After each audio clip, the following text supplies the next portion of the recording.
پشت میز کار خدمت تو تونلا و فاضلابا قایم شده بود، ما در قبر دیگه نمیدونم. فعلا مثلا اومدی تیکه بندازی که پهلوی رفت که مردم خودشو نکشه. حرومزاده ها مثل رخر بیناموس شما نبود که برای اینکه 2 سبای دیگه بمونه بیشتر حکمرانی کنه و زورگویی کنه، بزنه این همه جوونای دستگل مردم رو پرپر کنه.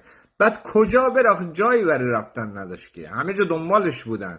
بعد میخواست که بره ولی آماده ایم که بریم. آسمان ها بسته بود، زمین بسته بود.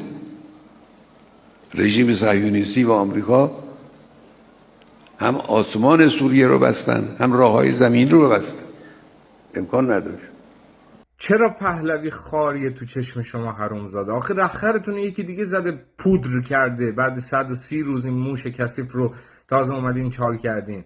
به پهلوی چه ربطی داره؟ برین انتقامشو بگیرین، اگه وجود دارین دیگه فقط زر میزنین. انتقام میگیریم میگیریم انتقام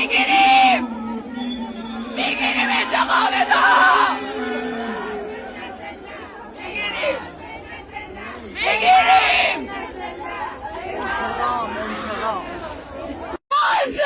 رهبرمون از جونشون میگیریم. ما خون کثیفشون رو میریزیم. مرگ بر اسرائیل، مرگ بر آمریکا، مرگ بر منافق، مرگ بر وطن فروشا. من نمیدونم اینا چرا الان یادشون افتاده بعد 3 ماه عزاداری کنن. کسکیشا شما تو خیابون کونه هم دیگه گذاشتین، سیغه کردین، زدین، رقصیدین، جشن گرفتین، شاد بودین.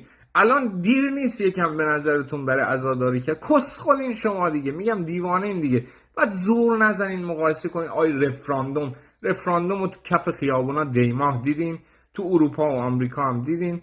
اصلا قابل قیاس نیست. این الان جمعیت 30 میلیونیتون بود جانن دیگه. مثلا این همه تون هم اومدین برای تخم و آبپز و نمیدونم قرمه سبزی های چوسکی و دیگه پولم که بهتون نمیرسه بخوان چلو کباب و گوشت و مرغ و ماهی بخورین. حقتونه، خاک بر سر. یعنی شما برای همین به خاطر یه دونه روغن و یه دونه تخم مرغ خودتون ساندیس کیک خودتون رو میفروشین.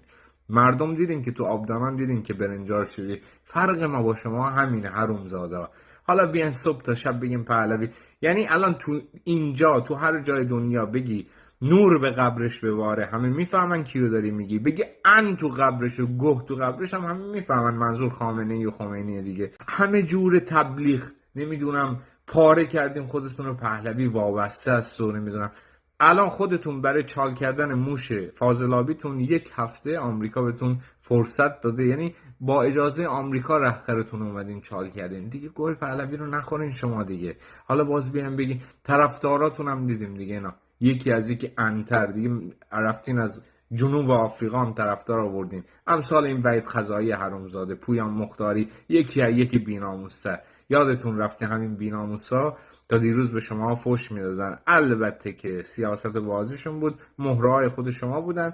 میخواستین که مثلا مخالفای خودتون رو از این به درد نخورا، از طریق این به درد نخورا شناسایی کنین که چقدر بچهای مردم این حرومزاده ها فروختن، چقدر مردم ساده به اینا آدرس میدادن، برای اینا فیلم میفرستادن، شعار نویسی میکردن. همه رو این حرومزاده ها امثال وحید خزایی اینا فروختن و اومدن بازم برگشتن به آغوش خود شما حرومزاده های آخونده و کثافت ها. حالا باز بیان بریم بگین نمیدونم هر کی نمیدونه بدونه. اون میگه که به کی بدیم تو خونه.